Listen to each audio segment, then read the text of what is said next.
Buenas noches para todos, sean bienvenidos a La Posta y sean bienvenidos a la pantalla de CRTV. Hoy vamos a conversar con Robert Silva, senador electo por el Partido Colorado en el sector Unir para Crecer, que encabeza el ex candidato presidencial Andrés Ojeda, y además Robert también lo acompañó en la fórmula, así que un gusto recibirte. ¿Cómo andás? Un gusto estar acá, la Bueno, verdad que contento. Gracias por venir. Robert, faltan pocos días para las elecciones. Ayer hubo un debate. ¿Qué mirada tenés del debate y cómo pensás que pueda llegar a influir o no de cara a la elección del 24? Creo que en el debate quedaron claras algunas cosas. Primero, quién tiene la idoneidad, la aptitud, la actitud para ser presidente de la República. Y no tengo duda que Álvaro Delgado demostró a cabalidad su perfil para esa importante responsabilidad.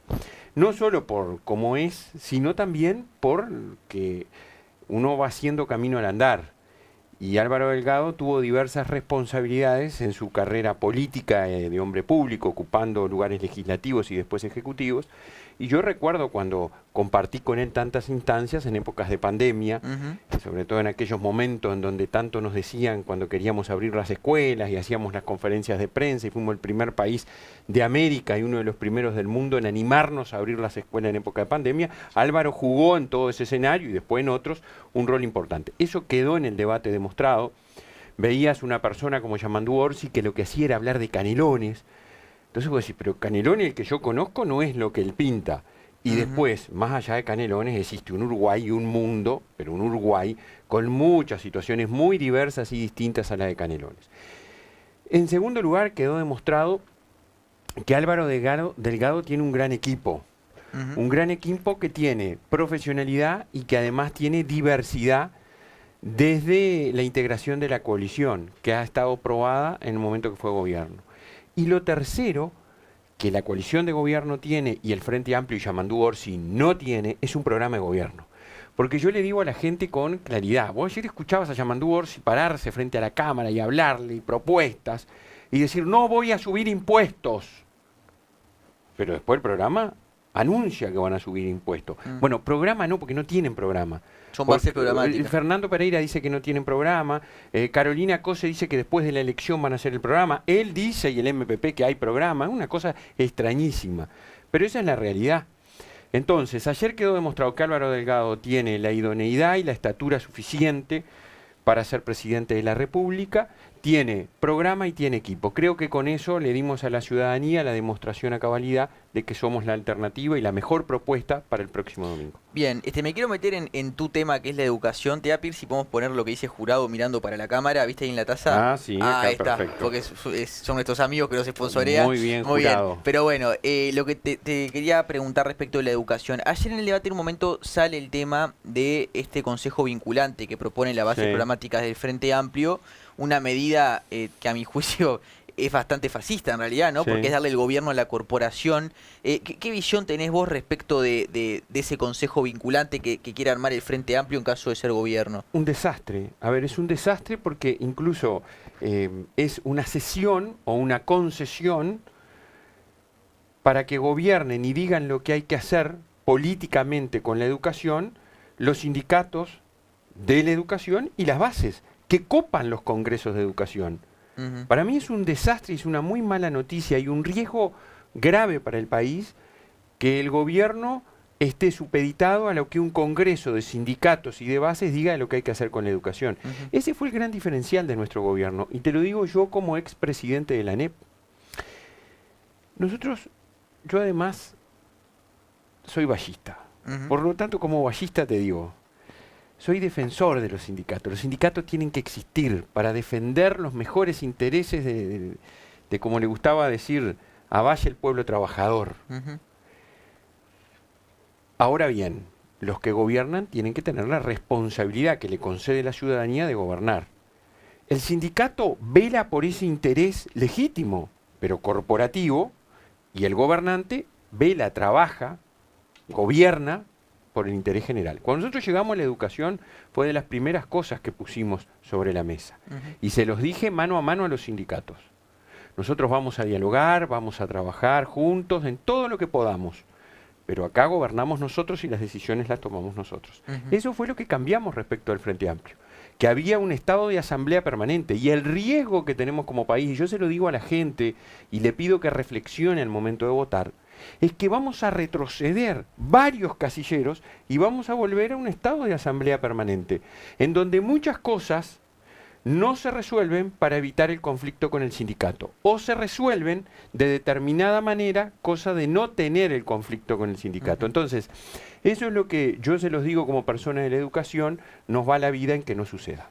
Robert, viste que en la transformación educativa una de las cosas que se le ha criticado por parte de sus opositores es que se dice que los profesores tienen demasiada tarea administrativa en comparación a lo que era antes. ¿Vos cómo recibís esta crítica o cómo la respondés? Mira, los profesores tenemos que hacer ahora cosas distintas a las que hacíamos, y es cierto. Y yo le explico a la gente por qué. Porque antes nosotros teníamos unos programas absolutamente contenidistas, con un conjunto de temas en donde los profesores lo que hacíamos era hablar sobre esos temas en la clase y luego registrar los temas que dábamos. Ahora la situación ha cambiado y es distinta. ¿Por qué es distinta? Porque yo como profesor no solo tengo que preocuparme y ocuparme de abordar todos los temas, los contenidos que están en un programa, sino que además a partir del abordaje de esos contenidos, yo tengo que velar, trabajar, accionar para que los estudiantes desarrollen competencias. Hay 10 competencias para la vida que se establecieron, entre ellas, por ejemplo, la competencia comunicacional, en donde tengo que desarrollar acciones para que los estudiantes tengan buena oralidad, tengan comprensión lectora, tengan buena escritura, en fin, todas esas cosas que comprende esa competencia, junto con el aprender a aprender, junto con otras. Entonces, no es que se trabaje más, se trabaja distinto. Entonces muchos profesores lo que pueden estar sintiendo es que lo sacamos de su zona de confort, ¿no? Y eso es lo que algunos pueden estarle diciendo a Orsi, que ayer dijo que él encuentra a los profesores, pero fíjense lo que dijo Orsi, porque como hay cierta impunidad, dijo que él encuentra a los profesores y le dicen que ahora tienen que estar trabajando mucho y que están cansados y que se quieren jubilar. Bueno, puede haber alguno que se lo diga. Ahora yo digo, mire, la mayoría de los profesores son grandes trabajadores y quieren trabajar y quieren hacer las cosas distintas. Y algunos sí me lo han dicho. Robert, esto nos ha sacado de lo que nosotros veníamos haciendo. Y es la lógica cuando una educación tiene que cambiar. Claro, pero ahí yo comparto contigo que la educación no podía seguir como estaba porque era un desastre, ¿no? Y aparte me parece que hay que empezar a mirar la vanguardia y lo que se viene. Pero sí quiero consultarte que quizás el Estado todavía no ha sido lo suficientemente profundo, o tal vez que sí, a la hora de preparar a sus profesores para encarar estos desafíos, porque quizás la queja pueda venir por ese lado, como que faltó preparación. Estoy de acuerdo, a ver. ¿Es una autocrítica, por ejemplo? No, lo que te digo es, nosotros por primera vez, junto con Ceibal adquirió una plataforma y nos permitió, en el entorno de 50.000 profesores, tener cursos previos a la transformación curricular, a los planes y los programas que cambiaron. Porque yo le digo a la gente, no se trata solo de cambiar los planes y los programas que cambiaron, sino que hay que cambiar lo metodológico. ¿Qué es lo metodológico? Es cómo el docente enseña, y ahí viene lo que vos decís. Yo estoy formado desde una lógica individualista, muchas veces, en donde tengo determinados parámetros de formación y ahora me están pidiendo otra cosa. Entonces necesito formación para empezar, yo qué sé, a familiarizarme con las rúbricas para la evaluación, por ejemplo. En donde la evaluación es una evaluación distinta, es una evaluación conceptual que está asociada a una calificación, pero viene a partir de lo que vos esperás que un estudiante logre y lo tenés que evaluar en función de eso. Entonces es distinto aquello de decir, bueno, a ver, más o menos cumplió, no cumplió, le pongo 10 preguntas, le pongo 5 preguntas, 2 puntos a cada uno, porque ahora es 10 la calificación, le pongo 2 puntos a cada uno y le digo, bueno, en este le pongo 2, en este 1, en este 2, y después le pongo, sacó tanto, ya está. La evaluación es mucho más que eso. Es una evaluación sumativa en donde el estudiante yo lo comprendo en toda su dimensión. Y es cierto que hay que seguir avanzando en la formación de los docentes. Nosotros hicimos formación, falta sensibilización. Hay una enorme cantidad de docentes que estas cosas ya las hacían antes, las siguen haciendo ahora, pero la diferencia en la transformación educativa, ¿sabes cuál es? Cuando vos escuchás a los sindicatos que te dicen, pero muchas de las cosas que dicen de la transformación ya se hacían. Sí, algunos, un grupito. Ahora la transformación educativa lo universalizó para todo el sistema educativo y no queda librado a la voluntad de un docente. El docente lo tiene que hacer, porque es política educativa y está establecido como tal. Entonces hay que avanzar en la formación, estoy de acuerdo. Robert, ¿por qué se eliminó la repetición? Que eso es una cosa que se dice desde los opositores a la reforma también, ¿no? A la transformación. ¿Por qué se eliminó la repetición y ahora es de años pares, ¿no? A ver, eso es primero la aclaración que vos haces, está muy bien, porque lo primero que hay que decir, cuando usted lo miran y le digan, este gobierno eliminó la repetición, usted sépalo y dígale, está mintiendo. No se eliminó la repetición, es falso. ¿Qué es lo que nos enseña la neurociencia y la psicología? Y nosotros para hacer el nuevo reglamento y todo esto hablamos con muchos profesionales, los grupos de cientos de docentes, paréntesis, mentira cuando le dicen que los docentes no participaron, fueron los docentes los que hicieron esta transformación educativa. Nos dijeron, bueno, miren, hay avance en todas estas áreas y lo que se espera que un estudiante, un niño logre, o un adolescente logre, puede no lograrlo necesariamente de marzo a diciembre. Si uno le da más tiempo, lo acompaña, le da tutorías, desarrolla estrategias distintas, puede ser que lo logre el año siguiente. Entonces, la evaluación que interrumpe el trayecto educativo, es decir, la repetición, se pasó, en vez de ser todos los años, a cerca de 2 años. Se pusieron tutorías, se aumentaron en miles las horas de tutorías en primaria. Por primera vez todos los liceos de secundaria tienen tutoría. Por primera vez en la historia. Por primera vez la UTU tuvo más de 6.000 horas de tutoría que nunca había tenido. Entonces, se acompaña al estudiante, porque mucha gente tiene que saber que hay una enorme cantidad de evidencia que dice que cuando el estudiante repite, termina abandonando y fracasando. Entonces, va a repetir si una vez hecho todo el esfuerzo durante 2 años, no logra lo que se espera de él, entonces ahí va a repetir. Entonces, la repetición, por eso está en segundo de escuela, en cuarto, en sexto y luego en octavo y noveno. Y una consulta, ahí la repetición, por ejemplo, yo repito en cuarto de escuela, ¿no? ¿Ahí vuelvo a arrancar en tercero o arranco de vuelta a cuarto? No, te quedas en cuarto. Te quedas en cuarto, y el año siguiente en quinto. Está bien. Bueno, tengo más preguntas para hacerte sobre educación y quiero sacar todas las dudas.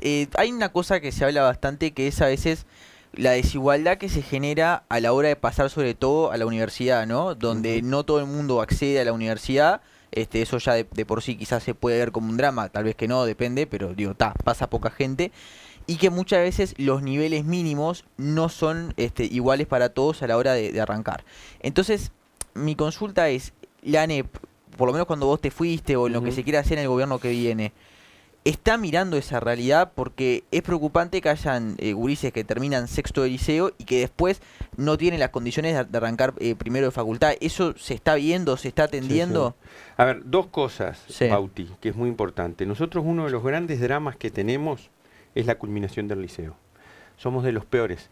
Le ganamos culminando el liceo a Honduras, a El Salvador y a Guatemala. Vale decir que con este gobierno subió, ¿no? Por eso. Entonces, nosotros pusimos un foco en que en los gurises. Y digo gurises porque en Tacuarembó siempre decimos gurises. Blanca Rodríguez, que no se nos ofenda. No estoy diciendo gurises porque me quiero hacer más popular o porque quiero parecerme al frente. En Tacuarembó nos decíamos gurí y gurice toda la vida. Robert Mujica vino. No, pero ¿sabes lo que pasa? Que ese es el problema de algunos que teóricamente llegan a levantar el nivel de la política. A jerarquizar y que en realidad lo que hacen es estigmatizar. Porque se quieren apropiar de palabras. Por ejemplo, la palabra compañero, que en su origen significó el que comparte el pan. ¿Por qué yo no le puedo decir compañero a alguien? No, porque ellos del Frente Amplio. ¿Pero por qué? Peor sería si le dijeras camarada. Camarada. Entonces, hay toda una cosa que yo te digo la verdad, que es lo que también tenemos que luchar. Bien. Pero te decía, nosotros en este gobierno pusimos mucho foco en que los chiquilines aprendieran, tuvieran un trayecto ininterrumpido en la mayor posibilidad de que ello sucediera y que culminaran los ciclos educativos. Cuando nosotros llegamos al gobierno terminaba el 43% de los jóvenes entre 21 y 23 años. En este gobierno lo logramos llevar a 52%, en base a diversas estrategias. Cuando a ustedes le dicen, les digo también, ¿no? Porque ese relato que generan... y lo hicieron fácil. Cambiaron los reglamentos y por eso les mejoraron la cifra. Mienten. Los reglamentos se adecuaron en épocas de pandemia y luego volvieron a la normalidad total y absoluta. ¿Tá? Pero como si fuera poco, las pruebas PISA del 2022 le demostraron al Uruguay que, a diferencia de toda América Latina y de gran parte de países del mundo, cuando todos los aprendizajes se desplomaron por la pandemia, Uruguay subió en lectura y subió en ciencias. Y bajó en matemática, pero mucho menos, la mitad o menos de lo que bajaron otros países. Entonces, no es cierto que aprenden menos. Hay que seguir trabajando en el tema, pero las pruebas PISA muestran eso. ¿Y qué pasa con la universidad, ¿no? Y la preparación? Entonces, estamos logrando que terminen más. ¿Eso qué va a impactar? Que puedan ingresar a la facultad o tener estudios, en universidad o tener estudios terciarios. ¿Qué hicimos con el rector Arín, con el cual trabajamos muy bien, y él mismo lo ha dicho? Es de las épocas en donde la ANEP mejor se ha relacionado con la Universidad de la República. ¿Qué hicimos? Bueno, empezamos a coordinar y pusimos cursos de bienvenida, no era de bienvenida la palabra, era instancias de formación, por ejemplo en la Facultad de Ingeniería, con profesores de ingeniería, con profesores nuestros de secundaria, para que le dieran esos cursos de inmersión, de preparación en determinados temas. Y ahora en los programas de bachillerato se está trabajando.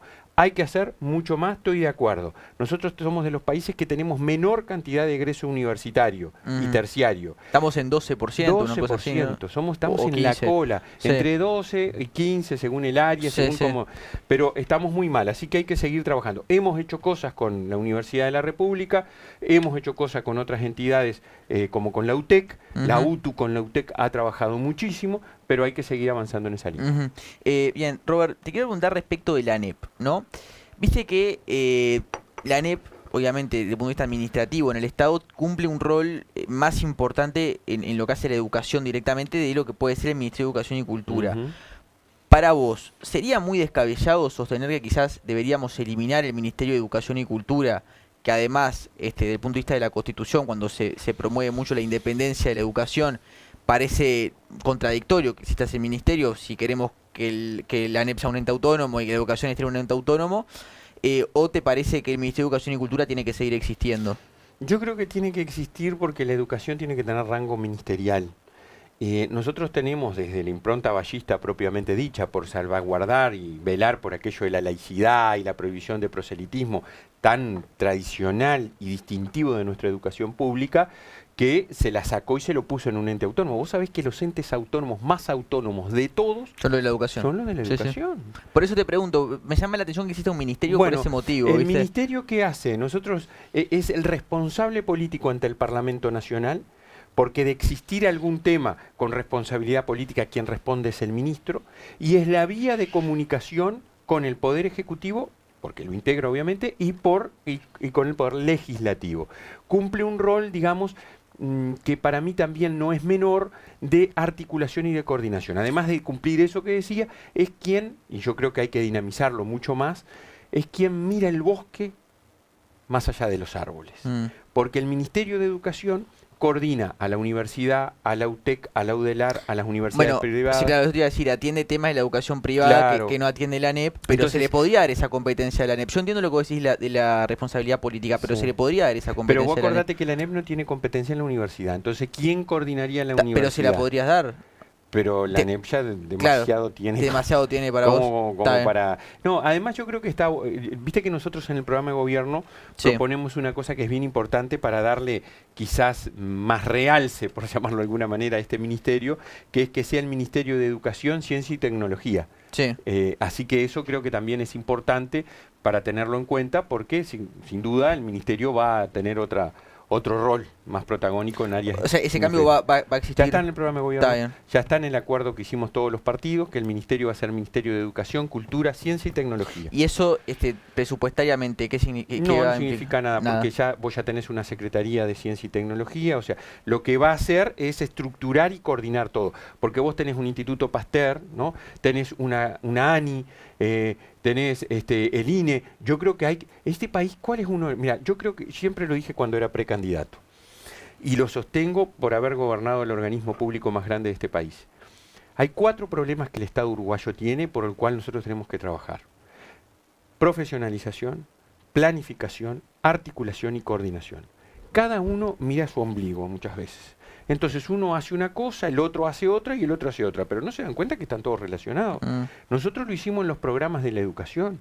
Nosotros dijimos, ¿cómo puede ser que los maestros no intervengan en la formulación de los programas de secundaria y que secundaria no le diga a primaria, a ver, ¿cuál es el estudiante que yo estoy esperando que venga de primaria?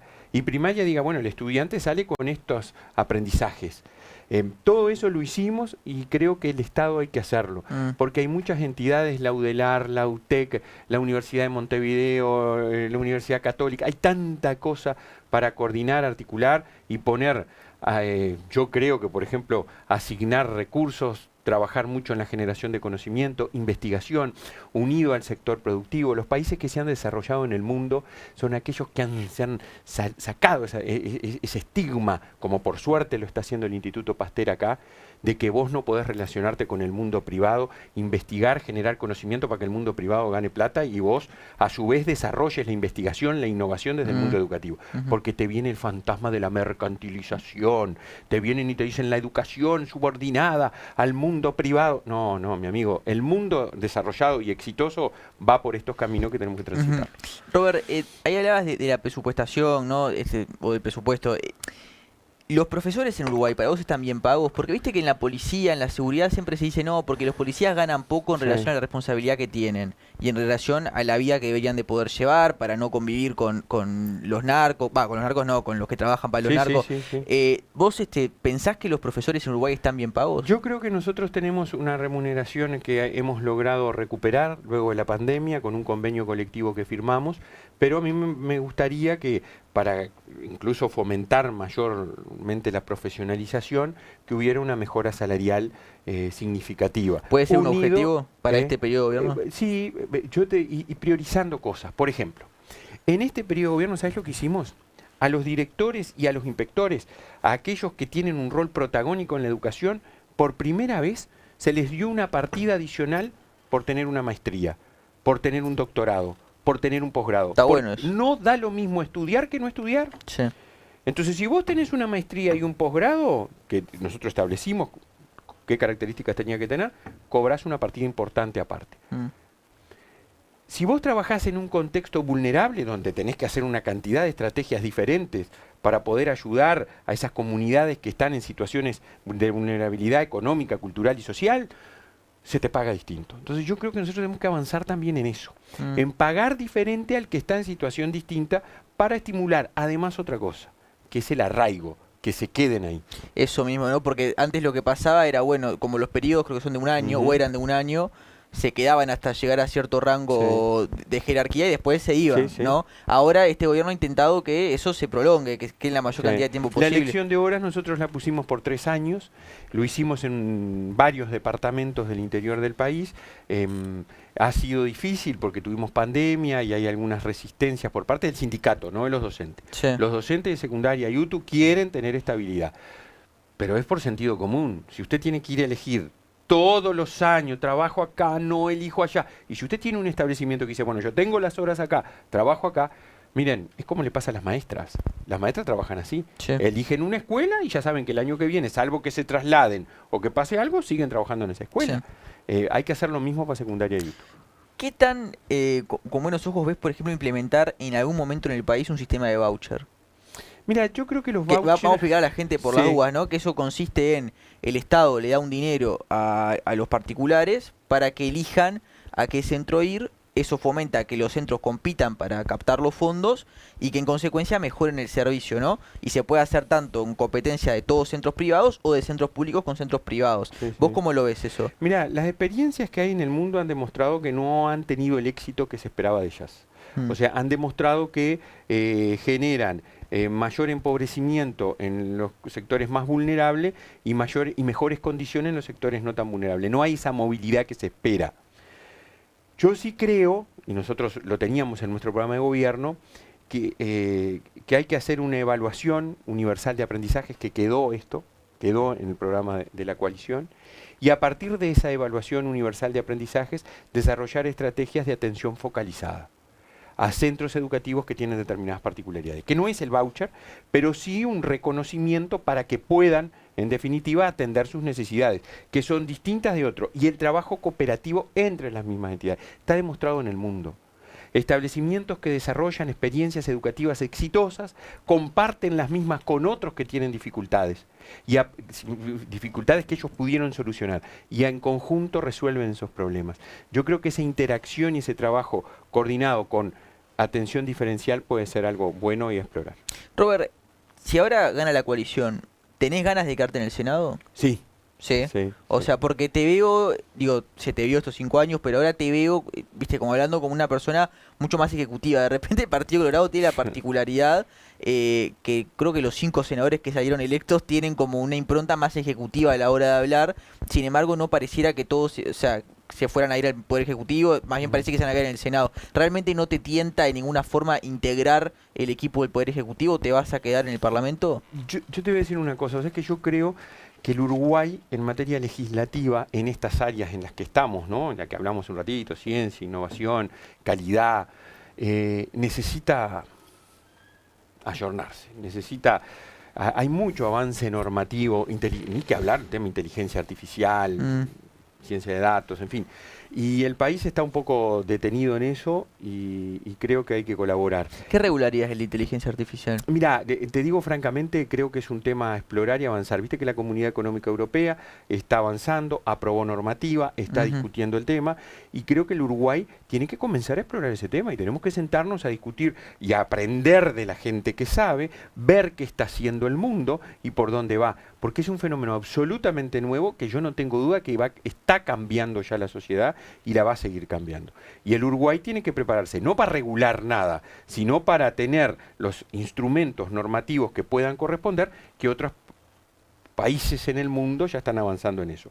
Pero además te digo otra cosa, creo que en el Parlamento tiene que haber voces que conozcan de determinados temas. Y yo en esto de las campañas electorales me he formado en varios, pero hay uno que conozco, hace más de 20 años que estoy, que es educación. Sí, no, aparte yo hay una cosa que advierto del Partido Colorado. Para mí, el Parlamento del Partido Colorado se vació de líderes, eso es verdad. Digo, estuvo la tragedia de Talvi, bueno, Sanguinetti por edad que termina retirándose, y quizás no es en contra de nadie, al contrario, digo, no es un ataque, pero es cierto que el Partido Colorado le faltó en estos años tener en el Parlamento, sobre todo en el Senado, ¿no?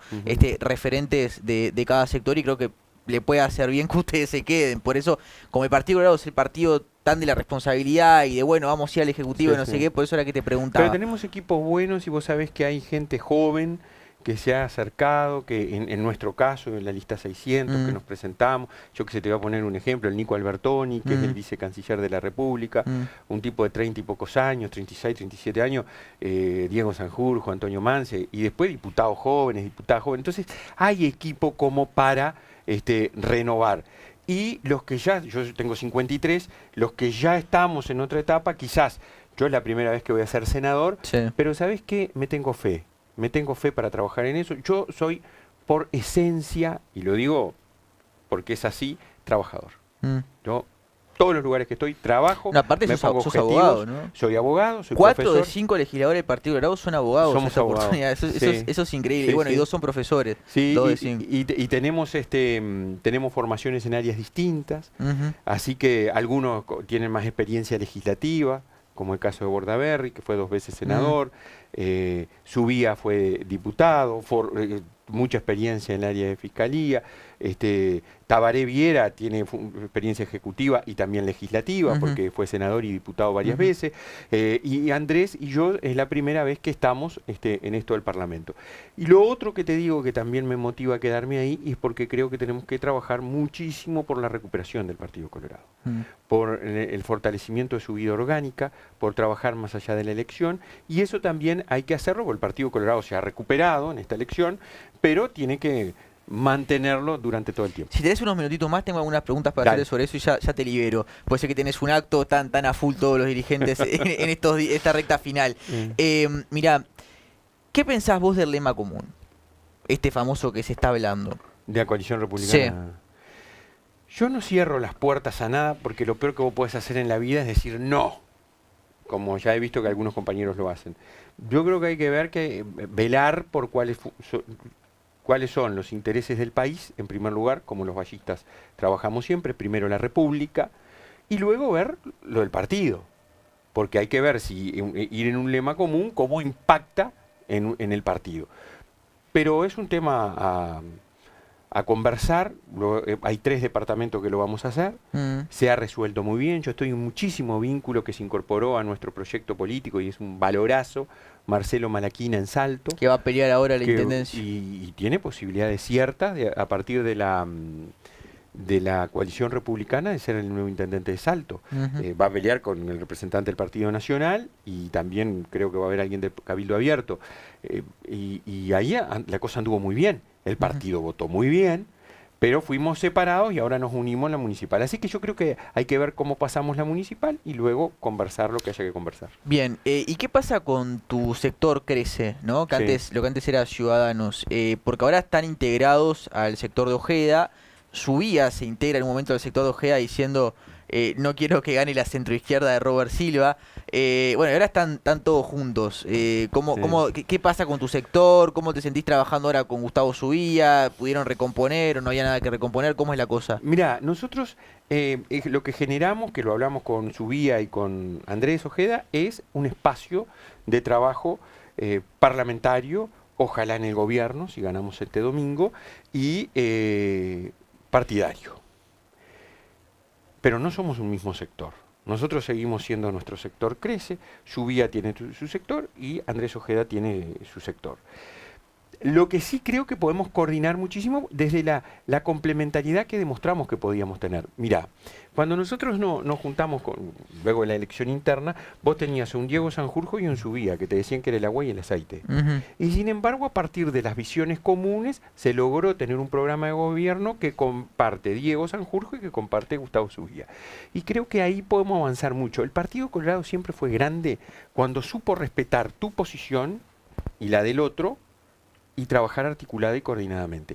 Y es lo que nosotros queremos hacer ahora, es decir, discutimos, luego se vota, y el que gana, gana, y el partido va en una posición. Y aparte, yo te creo obviamente que es un espacio de trabajo y todo, ¿no hay un poco ahí de decir, bueno, Pedro, y acá estamos nosotros, somos 3 contra 2 en el Senado, o no? No, mira, nosotros primero fuimos como sublema, ¿no? Como sublema claro. En la elección, en lo electoral. Sí, sí. Fuimos en octubre. Fue un instrumento electoral que nos permitió tener 3 senadores de 5. A su vez, nosotros teníamos sectores distintos y eso nos impactó negativamente en las bancas de diputados. Unir para Crecer ganó en todo el Uruguay, salvo en Rivera. Y sin embargo, la mayoría de diputados está en Vamos Uruguay, porque nosotros fuimos con nuestras listas separadas y como diputados no acumula por sublema, tenemos menos bancas. Se avivó la gente de Pedro ahí. Pusieron una lista única.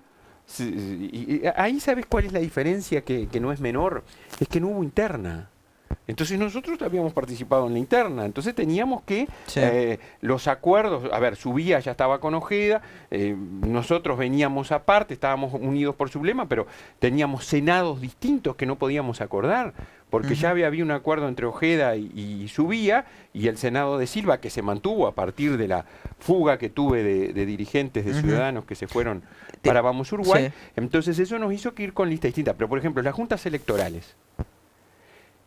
En todo el Uruguay, todas las juntas electorales, salvo uno de los 2 cargos de Rivera, son todas de Unir para Crecer. Porque como ahí había sublema, todos nuestros representantes están en las juntas electorales. Me nombraste un tema ahí, no puedo no preguntarte, el tema de la fuga de dirigentes. ¿Te dolió? Sí, claro, sí. Fue algo sorpresivo. Que no lo esperaba, que bueno, que aconteció y está. En política esas cosas pasan, ¿no? Hay algunos dirigentes, está el tema de fondo y está el tema de forma también, que eso incide, ¿no? Resolvieron acompañar la candidatura de Bordaberry, yo me quedé solo en algunos departamentos, pero hubo mucha gente que resolvió no irse, digamos que no eran los primeros dirigentes, pero resolvieron quedarse, y después hubo gente que se animó a venir.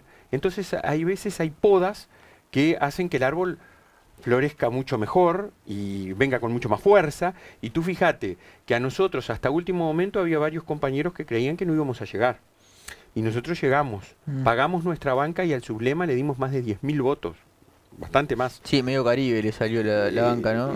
La pagamos Sí. plenamente nuestra banca al Senado. Sí, por eso digo, te excediste, no sé, no recuerdo ahora cuánto fue en comparación con Ojeda, pero sí. Andrés sacó 106.000 votos y yo saqué 80.750. Y eso también habla de que cuando las cosas, a pesar de las dificultades, a pesar de que en algunos departamentos no teníamos dirigente, hubo gente que levantó la bandera, muchos compañeros, inspectoras, directoras de educación se animaron.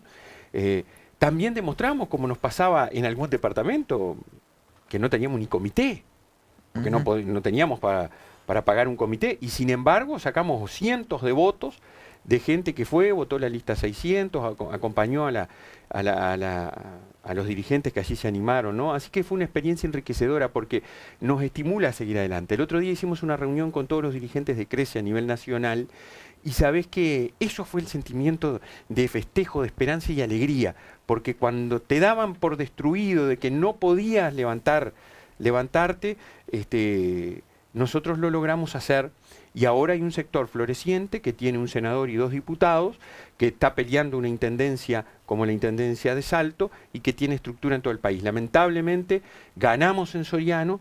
Tendríamos que tener esa banca, pero Soriano perdió la banca colorada. Si no, tendríamos 3 diputados. Así que estamos muy conformes. La última, ¿qué pasó con aquellas publicidades que decían Andrés Ojeda a 3 puntos de ser presidente, estamos en el balotaje, no sé qué? Mismo, digo, vos y Andrés recorrían el país diciendo, estamos ahí, quizás Bordaberry y Zubiá eran un poco más precavidos. ¿Qué pasó? Yo sabés que tengo la visión, no sé si les hubiera dado para pasar a segunda vuelta, de que hubo gente que en el último fin de semana cambió el voto. Yo conozco muchos casos de gente que hizo eso, pero no sé si es la explicación que ustedes tienen, o sea, pero también es cierto que a la gente le quedó esa sensación de decir, vos, mirá, el Partido Colorado venía por todas, mejora la votación, eso sin duda, pero no le dio para pasar a segunda vuelta, como decían. ¿Vos cómo ves eso? Mira, yo tenía esperanza, aunque siempre yo recorrí mucho el interior del país, ¿sabes? Mucho, porque como... Sos de ahí, claro. Sos de Tacuarembó, Soy de Tacuarembó, algo conocés. Sí, y recorría mucho y estaba acompañando mucha gente que por primera vez era candidata, ¿no? En nuestra lista había gente que a veces venir a conversar así como contigo en un medio de comunicación, en fin, estaba haciendo sus primeras armas. Y recorrí mucho el interior. Y hay una cosa que es cierta, el Partido Nacional tiene una estructura muy potente en todo el país, con gobiernos departamentales que trabajan. Lo mismo le pasa al Frente Amplio, tiene una estructura muy potente, con diputados y todo. Y eso, llegado el momento, paga. Y eso incide. Por ejemplo, pero pasó no solo en el Frente Amplio, pasó en el Partido Nacional, y en algún departamento del Partido Colorado había fuertes internas. Es decir, A como candidato a diputado, B como candidato a diputado, no, votá B, votá B, que a veces se desdibujaba la nacional, y la disputa era departamental, y eso llevaba a los votos departamentales a que hicieran presión votando, y que bueno, y nosotros teníamos encuestas efectivas de Radar que decían que estábamos en la situación que estábamos. Hubo una que salió el jueves antes, que yo la vi, que viste, que daba 19 Ojeda, 20 Delgado, o 20-20, ¿no? Una cosa así. Sí. Y bueno, no se explica de otra forma, o que las encuestas no están llegando bien al interior, que puede ser, o que hubo gente que en el fin de semana ese se cambió. Sí, yo creo que puede haber un tema ahí también de la metodología que las encuestas utilizan. Radar tiene una metodología, según me explicaron, yo no sé del tema, ¿no? Y las otras encuestadoras tienen otra metodología. Las otras siempre nos daban con una distancia. Todas daban al Partido Nacional más bajo, mucho más bajo. Y ahí hubo el Partido Colorado también, ¿no? Sí, no, pero cifra creo que la última le dio un 14 o alguna de esas. De repente me pido perdón si no es así, pero 14, 15, digo, el 16 fue encima de lo que algunas daban, eso es verdad el también, 16 ¿no? fue por arriba, un poquito por arriba de lo que daban. Al frente le daban mucho más por arriba. Por eso yo digo, yo el otro día decía, vos fíjate que las encuestas le daban exactamente al revés, todas. Decían, el Frente Amplio va a tener 48 y la coalición 44, y fue al revés. La coalición tuvo 48 y el Frente 43,9. Bueno, entonces ahora a poner las barbas en remojo, a trabajar muchísimo, porque yo estoy convencido que vamos a ganar la elección. Bueno, Robert, te agradezco mucho que hayas venido. Me estrené. Te estrenaste acá en la posta. Sí, al fin. Pero lo estábamos buscando, el hombre estaba muy ocupado. Bueno, entiendo que además la campaña del Senado imagino que no fue fácil, y aparte encarando la candidatura a la vicepresidencia, Tal cual. menos fácil. La otra vez era solo a vice, ahora Solo fue a vice y a senador. Bueno, gracias. Nosotros vamos a ir a una tanda, pero antes te quiero comentar que si vos querés probar el mejor café que ofrece el mercado uruguayo, te recomendamos que pruebes el café de Café Jurado. Robert acá me dijo que le gusta el café. Muy rico, exquisito, la verdad. ¿Sí? Que bueno, un buen descubrimiento. Bueno, me alegro, muchas gracias. Así que vos tenés que hacer lo mismo. Fíjate cuál local te queda más cerca, andá y probalo. Garantía de calidad y garantía de que ese gusto que vos preferís, ellos lo tienen. Vamos a ir a una tanda bien rapidito y a la vuelta seguimos con Juan Manuel Molina, que viene con su columna analizando lo que pasó ayer en el debate, que sin dudas dejó temas de los que hablar. Dale, tanda y ya venimos.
Fachelo Joyeros.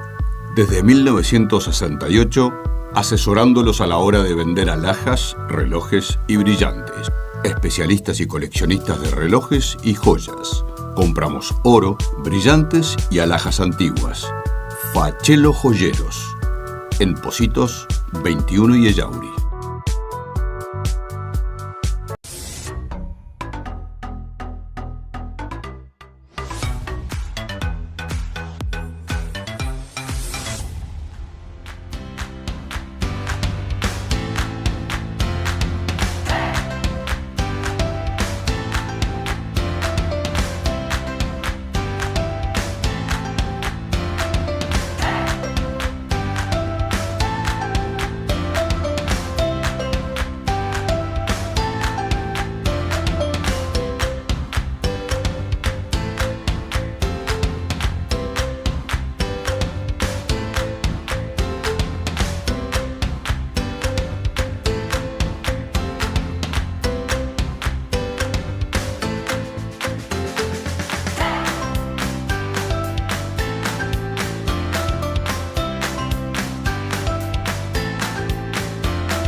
Fachelo Joyeros.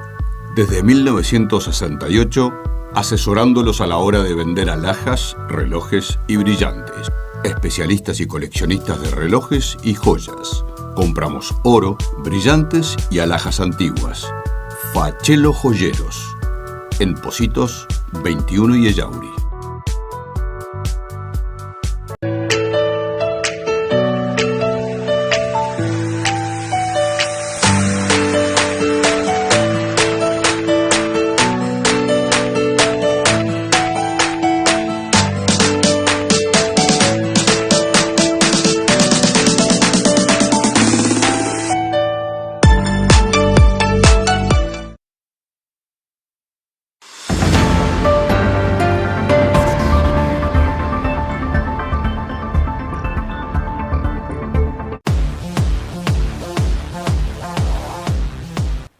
Bueno, el público lo pide y lo que el público pide nunca se le da. Pero ahora sí porque somos buenos de este lado. Juan Manuel Molina en la columna, ¿cómo andás? ¿Cómo va? ¡Qué arranque! ¡Qué arranque! Esa es una frase que dijo Charly García en un concierto y para mí es tal cual. La verdad que tu columna es de las más solicitadas, así que gracias por venir.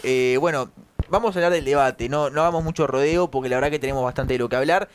Tenés unos apuntes ahí, me interesa que los compartas con la gente. No, lo primero, Bauti, es que el que no se aburrió ayer tiene una buena noticia, que es que no se va a aburrir nunca, porque fue el debate más insulso, quizás, de todos los debates de nuestra historia política, y te diría de los debates actuales de la región.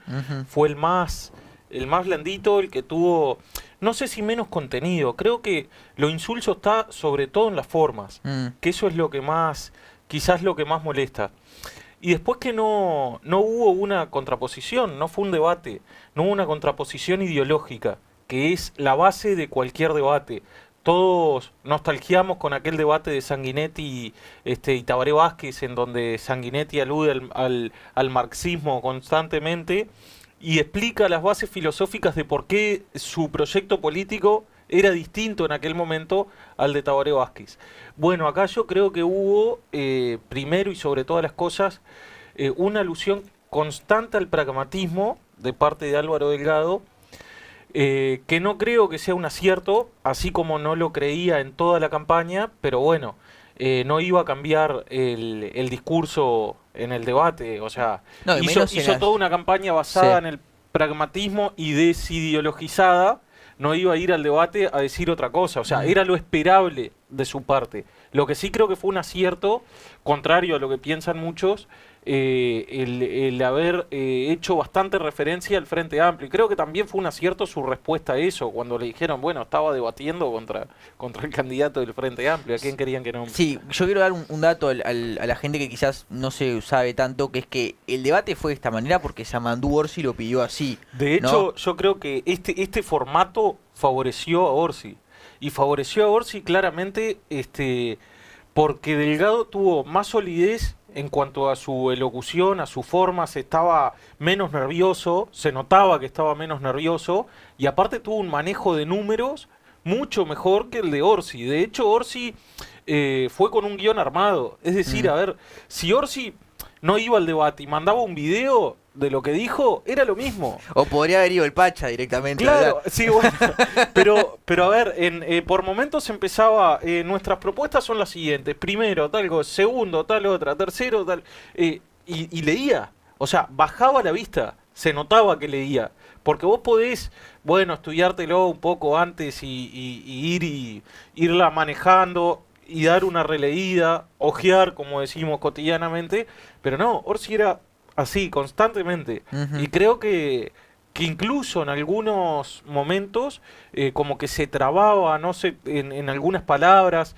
Creo que se lo notó bastante más nervioso. Igual se da algo, me parece a mí, que se dio en el debate Milei-Massa.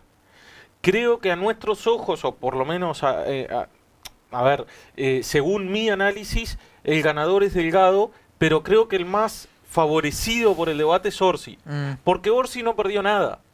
Y Delgado tenía todo para ganar. Creo que fue muy acertado en el contenido, pero le jugó una mala pasada las formas que utilizó. A ver, creo que en la parte de educación, y ya me voy metiendo en algunos ejes temáticos, Delgado estuvo bien en el enfoque de decir, che, pero la educación estaba tomada por los sindicatos. Pero creo que estuvo mal en las formas. Creo que, a ver, tendría que haber hecho un uso mucho más agresivo de ese argumento. Bueno, vos sabés que yo justo en el tema de educación tenía un comentario preparado para hacer, que en un momento, cuando lo hablamos con Robert Silva, ¿no? Cuando se dice, ¿no? El tema de la asamblea permanente que quieren plantear que sea vinculante para la educación.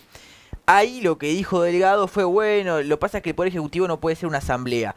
Ahí lo que tenés que decir, que aparte es la verdad, es, muchachos, esta medida es una medida fascista, corporativista, y perdió la oportunidad. ¿Por qué la pierde para mí? Y con esto agrego lo que vos estabas diciendo. Yo creo que Delgado está en la posición incómoda de que él entiende que como el Parlamento quedó conformado como quedó, sobre todo a nivel del Senado por las reglas, no por el voto de la gente, ahí creo que él entiende, bueno, si yo me la juego demasiado, puedo terminar perdiendo la elección por izquierda. Sí. Por eso yo creo que Delgado, si bien habla mejor, sale favorecido en ese sentido, la propia circunstancia y el propio planteo del formato que Orsi no aceptaba otro, bueno, le termina jugando en contra porque el tipo tiene que estar mucho más quieto. Y también vamos a decir la verdad, ni Orsi ni Delgado son dos candidatos o dos personas que sean confrontativas, ¿no? Ni son confrontativos y en algunos puntos hasta no son demasiado opuestos. O sea, Sí. están mucho más cerca de lo que la mayoría de la población cree. A mí me gustó eso que dijo Delgado sobre en el eje temático de la educación, pero creo, como te dije anteriormente, que le faltó mucho más vehemencia. También estoy de acuerdo contigo en que no tenía margen para hacerlo, No. porque un candidato que está haciendo toda su publicidad basada en el diálogo social, ¿qué le iba a decir a Orsi en ese momento? En la educación ahora mandamos nosotros y no mandan los sindicatos, no manda el PIT-CNT. No lo puede decir con esa agresividad cuando él está planteando el diálogo social al cual dice oponerse en el debate. O sea, hasta se corre el riesgo de contradecirse más de lo que lo hizo. Creo, en el eje temático de la educación. Me parece que si él no hubiese tenido ese enfoque durante toda la campaña, hubiese aprovechado mucho más el debate. El problema es el enfoque que le ha dado a la campaña entera, este enfoque dialoguista. Que faltando una semana no lo va a cambiar. No, claro, como es decís vos. lo que te decía, Ya- no lo puede cambiar. Ya quiero que sigas con otro apunte que tengas, pero no me quería olvidar de esta parte, ¿no? Yo creo que también esa cosa de no arriesgar demasiado lleva a que las chicanas que le hacía Delgado a Orsi, porque Orsi la verdad demostró no ser capaz ni de hacer una chicana, Sí, increíble. yo creo que terminaron siendo demasiado orientados a los que ya participamos de la política, comentándola, informándonos, o a la Fueron gente muy que para el milita, círculo rojo. fueron muy para el círculo rojo. Entonces, por ejemplo, cuando dice no, porque no sos un repuesto. Y bueno, eso fue lo que dijo Mujica a propósito de Blanca Rodríguez, que hay que saber, hay que estar informado para conocer. Entonces, el debate en el marco de 8% de indecisos más un porcentaje importante de blanco y anulado, a esa gente no le aporta nada, esa es la verdad. Coincido muchísimo en lo que decís. Ahora, vuelvo a lo mismo. El error de Delgado fueron las formas, el contenido no, porque creo que no estuvo mal la apelación a lo que había sucedido días antes con Ripoll. El problema es que le dijo, no es un repuesto y quedó ahí. Ujú. A ver, Orsi, ¿qué pensás de los colectivos feministas que ustedes dicen defender y después tratan de repuesto a una mujer? Me pareció que le faltó agresividad en las formas. Bueno, Orsi no respondía tanto. Agresividad bien entendida, ¿no? Orsi yo creo que, sobre todo al principio, viste, como estaba tan metido en su guión, le costaba responder a lo que planteaba Igual Delgado. creo que fue un acierto de Orsi no responder a las chicanas de Delgado, porque uno tiene que saber para qué tiene aptitudes y para qué no. Estoy de acuerdo también contigo en que Orsi no está capacitado ni para tirar una chicana. De hecho, creo que los puntos más flojos de Orsi fueron al principio y al final.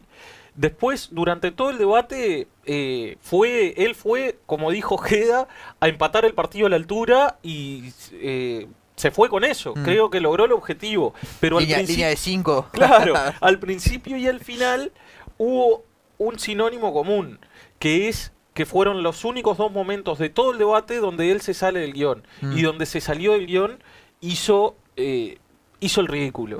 O sea, ese tono solemne no le queda bien. Diciendo, le queda la espantoso. taza es blanca con una escritura negra. Tal cual, Sí, tal cual. sí. Eso por un lado. Por otro lado, cuando habla de los deberes de los hijos, cuando él es él, creo que flaquea muchísimo en el debate. Bueno, eso es un dato importante a la hora de votar ahora el domingo, ¿no? Sí, tal cual, Sí. tal cual. ¿Qué más tenés para compartir con nosotros? No, después en materia económica me sorprendió que dijo que no iba a subir impuestos tan libre de cuerpo cuando él había declarado varias veces que decir que no subir impuestos era una irresponsabilidad, pero aparte creo que se contradice.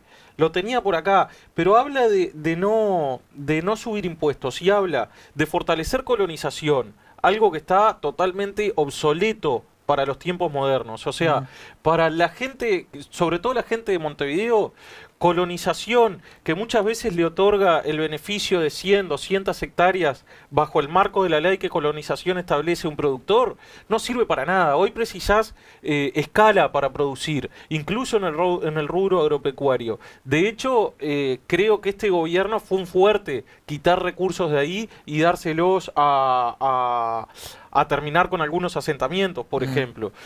Habló otra cosa, de no subir impuestos y de fortalecer la cultura, las fiestas populares. O sea, ¿con qué va a pagar la cultura y las fiestas populares? Bueno, la ridiculez de la canchita de fútbol, que serán 3 pesos a nivel presupuestario, pero que no deja de ser un gasto, que además, digo, hablando de seguridad, no puede decir voy a iluminar la canchita de fútbol, No, o claro, no sé en qué tema fue que lo dijo, pero fue una ridiculez tremenda. Pero además hay una cosa más ahí, que es que el programa del Frente en realidad no se puede llevar adelante sin subir impuestos, eso hay que saberlo, ¿no? Sí, tal cual. Y Orsi te dice eso otro. Dale, te dejo terminar. Pero o que sea, estamos ahí. otra cosa, habló de no subir impuestos y planteó subsidios durante todo el debate. Desde que empezó hasta que terminó, planteó un montón de subsidios y te habla de no subir impuestos. Tampoco te habla de recortar el gasto que hay hoy, entonces es como, No, claro.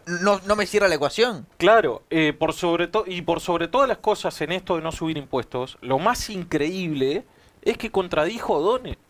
Eso es lo más increíble. Creo que Delgado se perdió la oportunidad de desmantelar mucho más a Orsi de lo que lo podría haber hecho. Creo que fue muy sólido, creo que se nota que Delgado está preparado, se nota que tiene un manejo de números de la cuestión pública mucho más sólida que la mayoría de los políticos en nuestro país, pero le falta eso que uno espera del dirigente político, que es que mueva las fibras. O sea, creo que no movió la raíz de ningún árbol ayer. El tema es que ¿quién mueve las fibras hoy en política? Nadie. No, hoy no hay ninguno. No hay ninguno. O sea, la verdad, el que más o menos lo logra para mí es Mujica. Creo que el debate deja claro la chatura política, creo que es el piso político de la historia de nuestro país. Me parece que es una representación de lo que fue la campaña entera, la nada misma. Sí, fue como nada misma. El debate fue como de la escuela Volonté, ¿viste? Como aburrido, como solemnizar lo obvio, hablar de la gestión.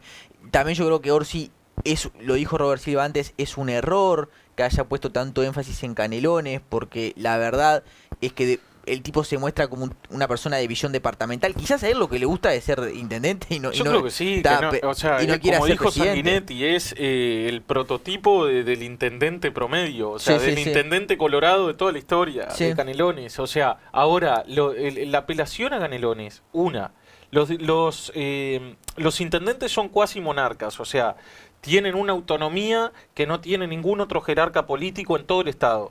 2, lo de Canelones no es tangible. O sea, el 80% del Uruguay no sabe lo que pasa en Canelones y dentro del otro 20% hay mucha gente en contra.